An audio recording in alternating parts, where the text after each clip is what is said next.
I'm going to talk to you today about some E-flat clarinet reeds and the options that you have.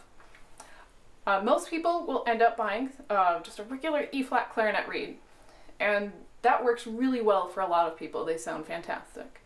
For me personally, I prefer to use B-flat clarinet reeds, and that means that I have to alter them a bit. But I like the sound I get on those, and there are several other people that do this.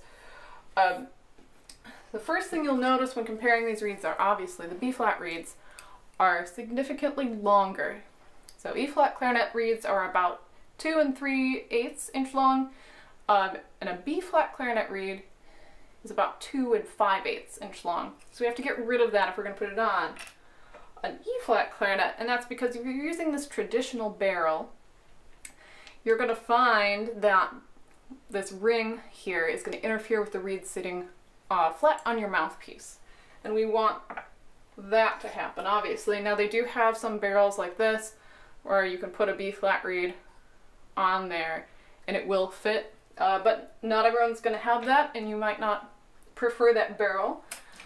So I'm going to show you how to cut your B-flat reeds to fit your E-flat clarinet. Another thing to keep in mind when you're trying this is you're going to need to try a variety of reeds. Now, most of us end up having a big pile of reeds because we're trying different brands or something. So take those extra reeds that you haven't used and cut a bunch of different types. So like here I have a traditional Vandoren, I have some D'Addario reeds, have a V21, a V12, a 56.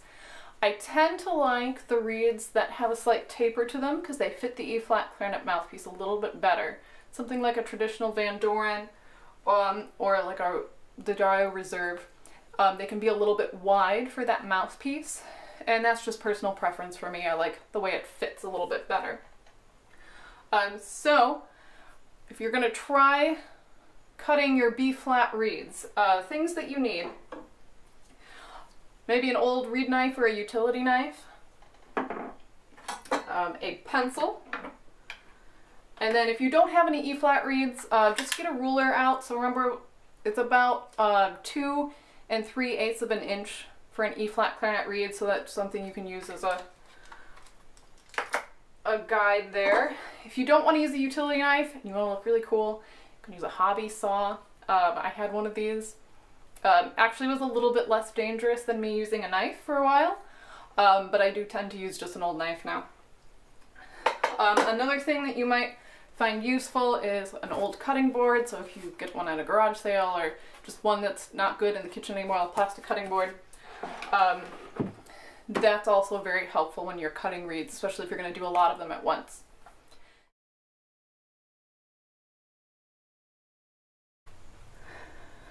Alright, so here we have a standard B-flat reed. So you can see it's just a little bit over 2.5 inches long.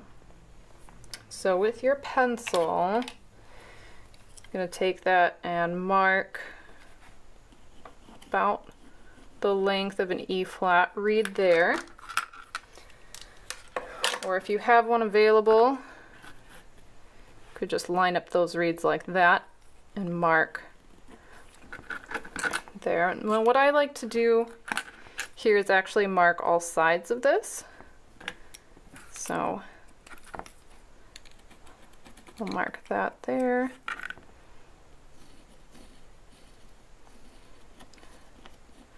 Just so I have a good idea where I'm cutting. Now the easiest place to cut is probably going to be on the back and the side, because a lot of times there's this kind of laminated feel here. So if you cut through the sides, it's a little bit easier. It kind of gives you a groove. Just like to score this reed before we try to actually get the whole bottom piece off here. So this is just an old reed knife that I don't use anymore. However, if you have a utility knife, something basically that you feel comfortable using safely would be the most important part. You don't want to cut yourself doing this. And this is also very helpful to have this cutting board. You don't feel like you're going to ruin anything that way. You prefer having a saw, here I would just use that. And this kind of gives you a larger groove. So if you're having a hard time cutting through a reed, see, this kind of slides though. Yeah, once you get it going, it's not so bad. If you're having a hard time cutting through an especially thick reed there, sometimes this actually will help because it gives you a larger groove. But most of the time I'm just using a knife. So once I have it scored pretty well there, you can kind of see I have this big ridge right here. And then here on the sides, and as best I could over the top, I might make that just a little bit deeper there. Then what's best is take a pair of just heavy duty scissors, utility scissors, or just some kind of a heavy scissors from the store there, and fit it right into that groove and just cut that bottom off. Now I know some people have tried it with scissors first. Every time I've done that, I've ended up hurting my scissor hand. So I don't like to cut that bottom off without scoring it first.